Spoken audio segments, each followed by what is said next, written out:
Hello everyone, welcome to my YouTube channel Pharma Planet. This is Dr. CJ Tang and today we will discuss about the GTU exam pattern and their cracking tips for the final year pharmacy student batch 2020. ये एक बहुत ही special examination है. The examination that is for 2 hours. हम पहले examination pattern यहाँ पे देख लेते हैं. This is the pattern that is given by the GTU Gujarat technological university. This is the examination that is for 2 hours. यहाँ पे टोटल मार्क है दैट इज 54. देखिए यहाँ पे जो अब तक आपने एग्जामिनेशन दी है उसमें वो 80 मार्क की रहती है एग्जाम, और 80 मार्क में से आपको 32 मार्क लेने पड़ते हैं पासिंग के लिए. और अगर हम कैलकुलेट करें 54 मार्क के लिए then 22 mark is required for the passing.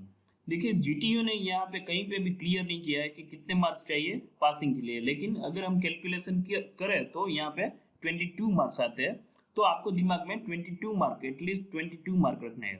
Then यहाँ पे अगर हम इंस्ट्रक्शन देखें इसकी तो attempt any 3 question from question 1 to 6.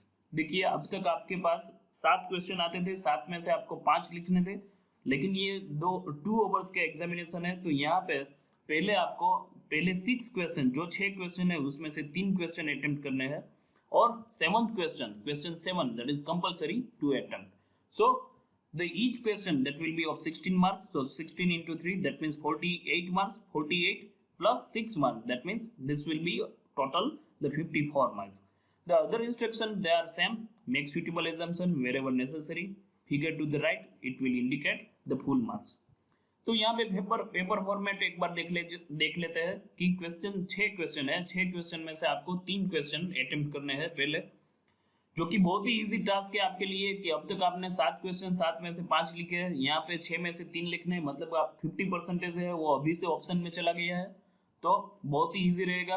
Question 7, इसके बाद क्वेश्चन 7 वो कंपलसरी क्वेश्चन है, लेकिन यहाँ पे सबसे बड़ी बात ये है कि क्वेश्चन 7 में भी यहाँ पे ऑप्शन दिए है. क्वेश्चन 7-1 3 ऑप्शन है, तो ये भी एक क्वेश्चन 7 कंपलसरी है, लेकिन यहाँ पे भी ऑप्शन मिल जाएंगे. मोर देन 50% ऑप्शन यहाँ पे मिल रहे हैं आपको, तो ये क्वेश्चन अटेम्प्ट करना भी बहुत ही इजी रहेगा. तो ओवरऑल पेपर फॉर्मेट हम अगर देखें इसका जो पैटर्न है तो वो बहुत ही इजी है. ऑप्शन में बहुत है, लेकिन टफ बात यहाँ पे ये रहेगी कि 2 hours एग्जामिनेशन है और आपको क्वेश्चन लिखने टोटल 10. तो क्रैकिंग टिप्स हम देखते हैं कि क्या करना चाहिए. सबसे पहले आपके पास क्वेश्चन पेपर आने के पहले आपके पास थोड़ा समय रहेगा. इस समय का सदुपयोग करके आपको सबसे पहले मार्जिन निकाल लेना है. देखिए ये करेक्ट पैटर्न है मार्जिन निकालने की. यहाँ पे इस तरीके से कोई भी एक साइड लेफ्ट साइड में आप मार्जिन दे दीजिए, और ये काम आपको करना है जब तक आपके पास हाथ में अभी तक क्वेश्चन पेपर नहीं आया है.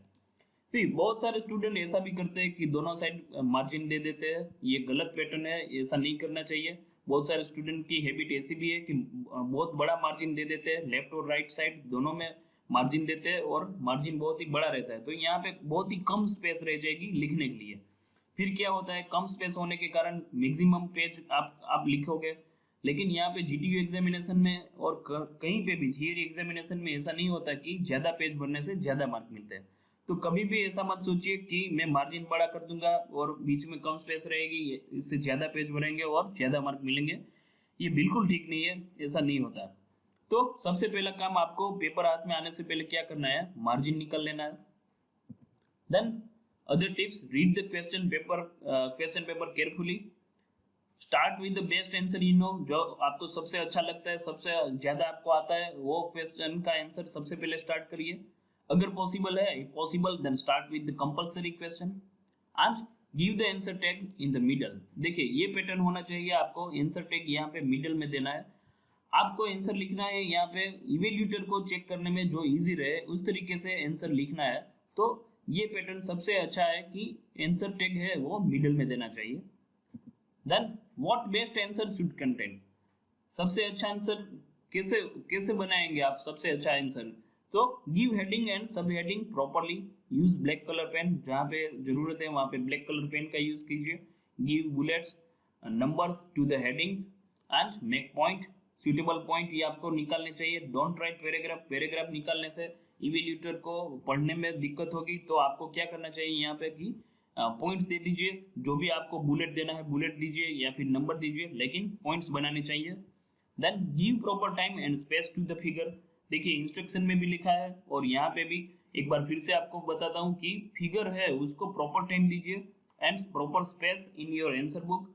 देखिए बहुत सारे इवैल्यूएटर क्या करते हैं कि फिगर में क्या लिखा है फिगर के ऊपर से ही मार्क दे देते हैं, तो फिगर प्रॉपर वे में होना चाहिए और विद द प्रॉपर स्पेस और प्रॉपर टाइम भी उसको देना चाहिए।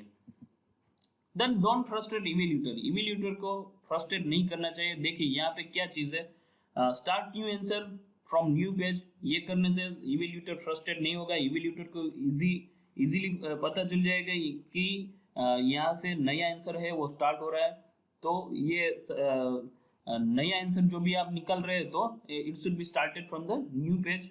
Then maintain the sequence of answer. देखिए यहाँ पे सीक्वेंस मेंटेन करना चाहिए। देखिए क्वेश्चन 1A B C, अगर आपको सबसे अच्छा ये क्वेश्चन आ रहा है तो क्वेश्चन 1A लिखिए, B लिखिए, फिर बाद में C लिखिए, या फिर ऐसा भी पैटर्न आप फॉलो कर सकते हैं, question 1C B then A, then question 1A C B। Once you have started the question A, so you should finish the question 1A, then afterwards you should go for the another question। देखिए कभी भी ऐसा pattern follow नहीं करना चाहिए। बहुत सारे student ऐसा करते हैं, पहले क्वेश्चन 1A लिख लिया, फिर बाद में क्वेश्चन 2B लिखते हैं, फिर क्वेश्चन 3C लिखते हैं।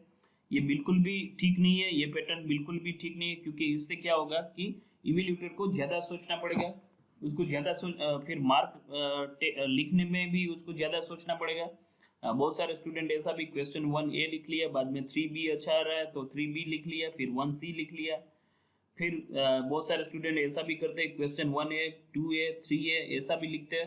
तो बिल्कुल भी ये चीज़ें करने से इवैल्यूएटर है वो फ्रस्ट्रेट होता है, तो ये चीज़ बिल्कुल भी करना नहीं चाहिए। और आपको थरली क्वेश्चन ये पैटर्न में अगर आपको क्वेश्चन 1A लिखना है, क्वेश्चन 1 लिखना है तो उसका ABC तीनों ऑप्शन खत्म करिए, बाद में क्वेश्चन 2 पे जाइए, या फिर जो भी आपको सीक्वेंस फॉलो करना है वो सीक्वेंस में जाइए। लेकिन this should be the exact pattern to write the answer in a answer book. The most considerable 2 tips in a 2-hour examination. Don't leave any question, draw at least figure or equation or structure if you don't have enough time. देखिए 2 hours examination में क्या होता है कि आपकी शुरुआत की 5 minute 10 minute चली जाएगी, लास्ट की 5 मिनट 10 मिनट अगर चली जाए तो ईच एंड एवरी क्वेश्चन लिखने के लिए आपके पास 10 से 12 मिनट का समय रहेगा। तो यहाँ पे क्या है कि कोई भी क्वेश्चन छोड़ना नहीं है। 10 क्वेश्चन आपको अटेम्प्ट करने हैं तो सभी क्वेश्चन को आपको अटेम्प्ट करना पड़ेगा यहाँ पे। और अगर आखिर में आपके पास टाइम नहीं बचता है, 1-2 क्वेश्चन के लिए टाइम नहीं बचता है, तो आपको एटलीस्ट वहाँ पे फिगर या फिर जो भी इक्वेशन आता है या फिर स्ट्रक्चर, अगर केमिस्ट्री का एग्जामिनेशन है तो स्ट्रक्चर वगैरह सिंथेसिस वगैरह एटलीस्ट ये इतना ड्रॉ कर दीजिए कि जिससे आपको मिनिमम मार्क उसमें मिल जाए। तो मैक्सिमम क्वेश्चन अटेम्प्ट करिए और लास्ट में अगर टाइम नहीं बचा तो कुछ तो वहां पे ड्रॉ फिगर या फिर इक्वेशन या फिर स्ट्रक्चर ड्रॉ करने का प्रयत्न कीजिए।